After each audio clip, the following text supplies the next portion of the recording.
We must provide a safe and respectful environment for all students because only then can they concentrate on learning. Bullying is not going to be tolerated. I was bullied since like 4th grade. The impact on students' lives, I don't think it can ever be measured. It goes far beyond that of just their social well-being. It goes into academics.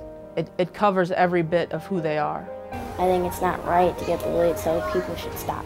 If you're being bullied, tell an adult or a teacher or someone close by right away.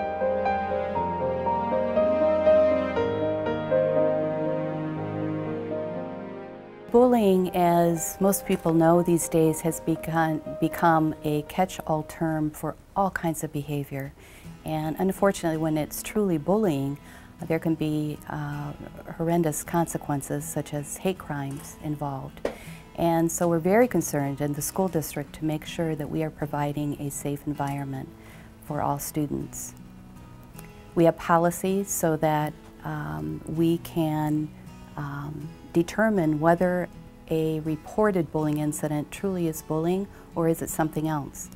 And it's the obligation of administration to investigate and make sure we know what we have on our hands and deal with it through interventions. They could be disciplinary or non-disciplinary in nature. If a parent feels their child is being bullied, probably one of the most important things is to listen to your child and take what they say very seriously.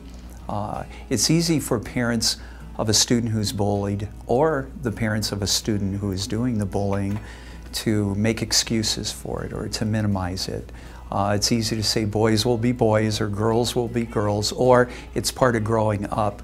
But bullying is not that. Bullying is a learned activity. There are 3 key words that you think of if something is considered bullying. The first is power. The bully has some kind of power. They're stronger in some way. They're either, maybe they're physically bigger, they could be older, they could have some kind of athletic ability over another child, they could be smarter or more popular. So there's some kind of power that is involved. The second thing is aggression, which is some kind of act that's either physical, verbal, it can be written down, it can be electronic, something that causes harm to the weaker child. And the last thing that it has to be is repetitive, which means it's not a single act. It has to happen more than once. There are multiple ways to report bullying. They can do it anonymously, they can write a formal complaint or an informal complaint. If they go to a teacher or a principal or a counselor and report something, it's confidential in nature. And then the administration absolutely will follow up on investigating the incident to see what needs to be done. The administrator or the schools will take care of the problem, then let the parent know that it has been taken care of. Unfortunately, with confidentiality, we're not permitted to speak to a parent about someone else's child. I think it's really important for the parents to stay involved. They need to be able to call the school, and they should feel comfortable in calling and asking if, first of all, asking if there are any problems that they're not aware of, but also sharing what problems that they're hearing about at home. Bullying occurs in everyday life. In fact, probably more frequently outside of school.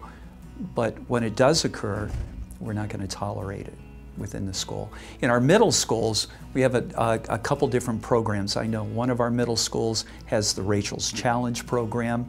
Another middle school created their own program called the Anti-Bullying Task Force. In the last 3 years, this is our 3rd year in existence, you know, we've really come together and actually formed laws that we live by within the group, and the students hold each other accountable for those: good grades, good behavior, things like that.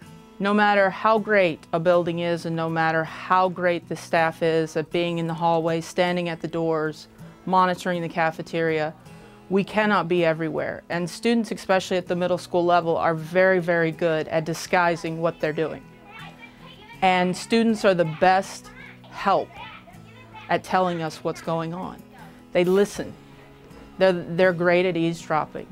My son came to Eastern Heights as a 6th grader last year. He's in 7th now.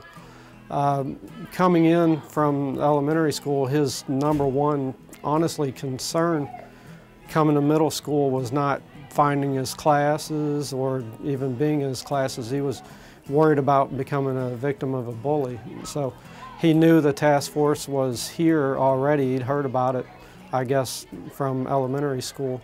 It's becoming a culture in the school where kids are learning not only what it is, but also how to treat other kids.